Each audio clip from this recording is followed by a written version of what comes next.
Assalamualaikum warahmatullahi wabarakatuh. Nama Abdul Fattah Sudiantoro, kelas 11 PAM 4. Saya akan menjelaskan struktur otak dan sel saraf neuron. Yang pertama, struktur otak dan fungsinya. 1. Otak besar atau cerebrum. Otak besar atau cerebrum adalah bagian utama otak yang dibagi menjadi dua, yaitu otak kanan dan kiri atau hemisfer. Cerebrum adalah istilah yang sering digunakan untuk menggambarkan seluruh otak. Maka dari itu, cerebrum berfungsi sebagai bagian otak yang mengatur suhu dan gerakan. Masing-masing lobus otak besar memiliki peran dan fungsinya tersendiri, seperti 1. Lobus frontalis. Lobus frontalis adalah lobus terbesar yang terletaknya berada di otak bagian depan, kira-kira sejajar dengan tulang dahi. Fungsi otak depan adalah untuk mengkoordinasi perilaku seperti kemampuan motorik, menyelesaikan masalah, perencanaan fokus, dan menimbang baik atau buruk. 2. Lobus parietal. Lobus parietal letaknya berada di belakang lobus frontal. Fungsi dari bagian otak besar ini adalah mengatur sensasi tubuh, tulisan tangan, posisi tubuh, dan menerjemahkan informasi yang dikirimkan oleh bagian otak lainnya. 3. Lobus temporal. Lobus temporal terletak di sisi sebelah kiri dan kanan otak, dekat telinga. Fungsi lobus temporal adalah untuk mengendalikan daya ingat visual dan daya ingat verbal, atau mengerti bahasa tertentu. 4. Lobus occipital. Lobus occipital terletak di bagian belakang otak.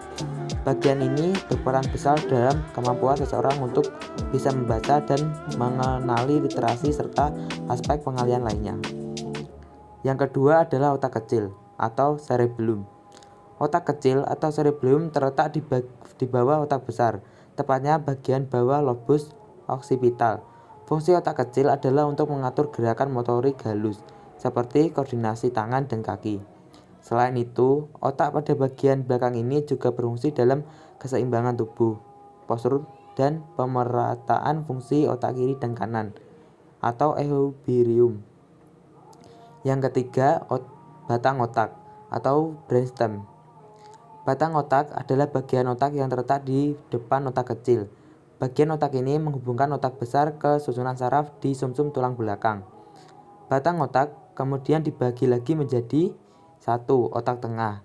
Otak tengah atau mesencephalon adalah struktur yang sangat kompleks karena terdiri dari berbagai kelompok neuron, jalur saraf, dan lain-lainnya.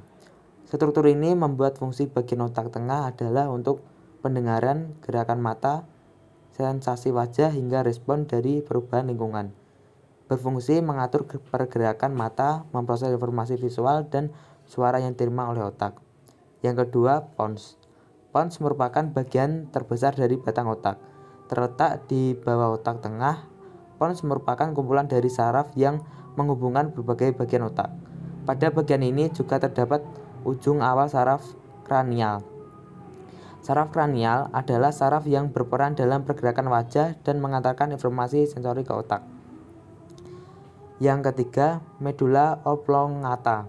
Medula oblongata adalah bagian otak yang letaknya paling bawah, yaitu bagian otak yang bertemu dengan sumsum tulang belakang.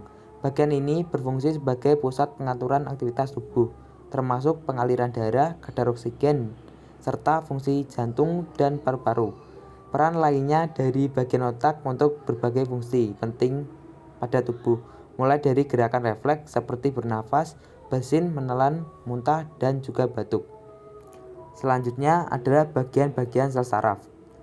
Struktur sel saraf neuron. Dendrit berfungsi untuk menerima rangsangan atau impuls yang datang dari ujung akson neuron lain, kemudian impuls dibawa menuju ke badan sel saraf. Inti sel berfungsi mengatur sel saraf atau seluruh aktivitas sel saraf. Badan sel berfungsi sebagai penerimaan rangsangan dendrit kemudian diteruskan menuju ke akson. Badan sel memiliki nukleus serta sitoplasma. Akson berfungsi untuk mengirimkan informasi ke bermacam neuron, otot, dan kelenjar. Nodus renifer adalah bagian antar dua segmen selubung mielin. Nodus renifer berfungsi sebagai loncatan impuls saraf agar sampai lebih cepat ke tempat tujuan.